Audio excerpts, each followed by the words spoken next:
नमस्कार साथियों। आज ब्रीथिंग एंड गैसी एक्सचेंज के फिफ्थ पार्ट में आप और हम लोग फेफड़ों की सामर्थ्य, एयर यानी कि जो लंग्स की क्या कैपेसिटी होती है एयर की ग्रहण करने की, निकालने की या स्टोर करने की, इन बिंदुओं पर चर्चा करेंगे। दूसरी भाषा में कह दिया जाए पल्मोनरी एयर, क्या पल्मोनरी एयर वॉल्यूम क्या होती है, इन पर चर्चा करेंगे। अर्थात फुफ्फुसीय गैसीय आयतन क्या है, फुफ्फुसीय गैसीय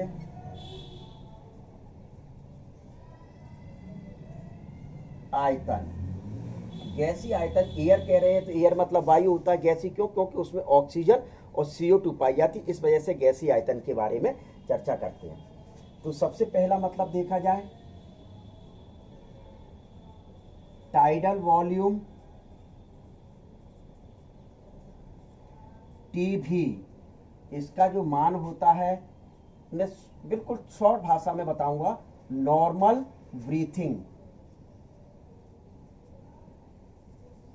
नॉर्मल जो ब्रीथिंग होती है उस समय जो एयर ली जाती है, छोड़ी जाती है, वह 500 ml इसका मान होता है।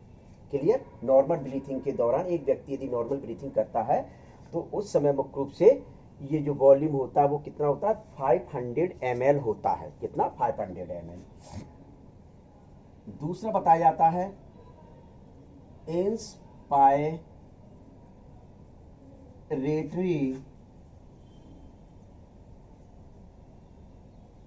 रिजर्व वॉल्यूम, इसको कहा जाता है IRV।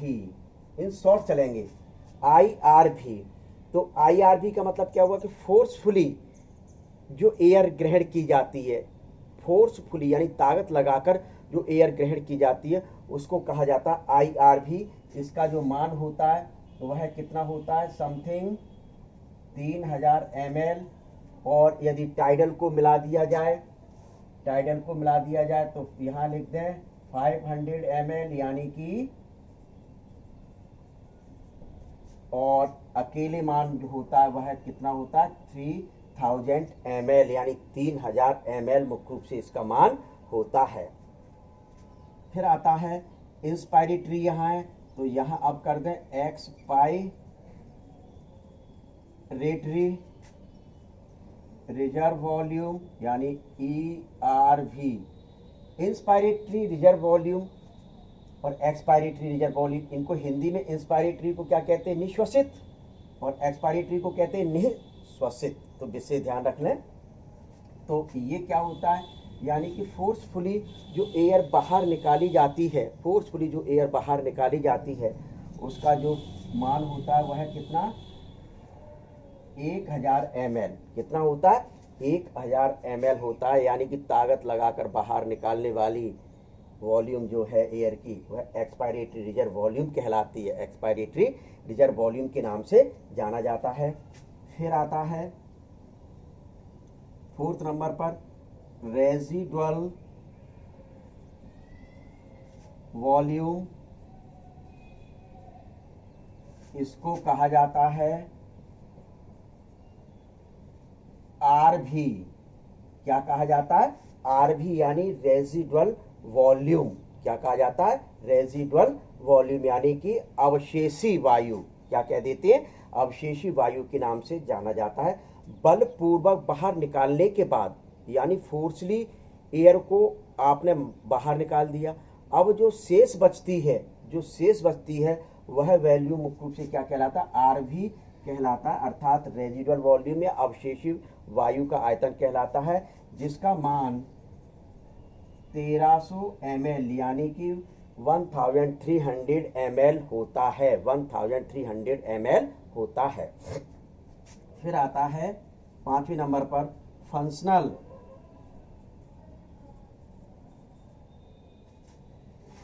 वॉल्यूम, कार्यात्मक आयतन। कार्यात्मक आयतन, जिससे ध्यान रख लें फंक्शनल का मतलब कार्यात्मक होता है। तो इसका आयतन मुख्य रूप से क्या होता है, ERV यानी ये वाला ERV और रेजिडुअल प्लस RV, इन दोनों को मिलाकर फंक्शनल वॉल्यूम कहा जाता है। फंक्शनल वॉल्यूम कहा जाता है। तो मान क्या निकल आएगा, देख लें इसका क्या है। ERV कितना है 1000 और रेजिडुअल कितना है 3000 अर्थात 2300 ml। कितना फंक्शनल वॉल्यूम कितनी हो गई 2300 ml मुख्य रूप से होती है। कितनी होती है 2300 ml होती है। अर्थात ये कहा जाए जो एल्वियोलाई या एयर सैक में जो वायु का आयतन उपस्थित होता है, एल्वियोलाई या एयर सैक में जो वायु का आयतन उपस्थित होता है उसी को फंक्शनल वॉल्यूम कहा जाता है। अर्थात गैसीय एक्सचेंजेशन जो होता है वो इसी पर मुख्य रूप से होता रहता है। फिर बताया जाए जैव क्षमता यानी वाइटल कैपेसिटी को क्या कहा जाता है VC यानी वाइटल कैपेसिटी मुख्य रूप से क्या होती है। देखिए किस किस को मिलाकर कहा जाएगा TB plus IRV plus ERV यानी कि tidal volume, inspiratory reserve volume और एक्सपायरेटरी रिजर्व वॉल्यूम को एक साथ मिला दिया जाए तो उसको क्या कह देते जैव क्षमता। अपने लंग्स की जैव क्षमता जो है वो है मुख्य रूप से ये होती है। तो इसके मान देखिए मिलाइए। TB कितना है 500 ml, IRV कितना है 300 ml और एक्सपायरेटरी कितना है 1000। तो जोड़ दीजिए 4500 लगभग मुख्य रूप से कितना होता है 4500 ml। कितना होता है 4500 ml। ये क्या होती है अपनी वाइटल कैपेसिटी होती है। कुछ बुक्स में इनके मान अलग भी हो सकते हैं, 100-200 ml का कोई फर्क नहीं पड़ता है, जिसे ध्यान रखें। फिर आता है कौन सी वॉल्यूम आएगी टोटल लंग्स कैपेसिटी यानी TLC। टोटल लंग्स कैपेसिटी क्या होती है। तो देखिए टोटल लंग्स कैपेसिटी TB है ही, IRV है ही, प्लस करते चलें ERV है ही और प्लस इसके साथ कौन सी वॉल्यूम जुड़ जाएगी वह देख ले RV। देखिए ये वाली रेजिडुअल वॉल्यूम RV। अब इनके मान रखते चलिए। ये कितना है 500, IRV कितना है देख लीजिए 300 ml, ERV कितना है 1000 ml और RV कितना रेजिडुअल 1300 ml। तो इस प्रकार से यदि इनका मान निकालें तो कितना होगा 1500, 1000, 1800। तो इस प्रकार से ये मान लगभग 5800 ml निकल कर आता है। कितना निकल कर आता है 5800 ml आता है। क्या होता है कि कभी कभार किसी बुक्स में आपको यहाँ 6000 ml भी मिल जाता है। तो 6000 ml भी कैसे हो जाएगा कि कुछ बुक्स में आपको ये मान जो ERV है वो ERV नहीं RV जो है रेजिडुअल वॉल्यूम यहाँ मैंने 1300 लिखा है। यदि कहीं 1500 ml हो तो ये 1500 ml हो जाएगा।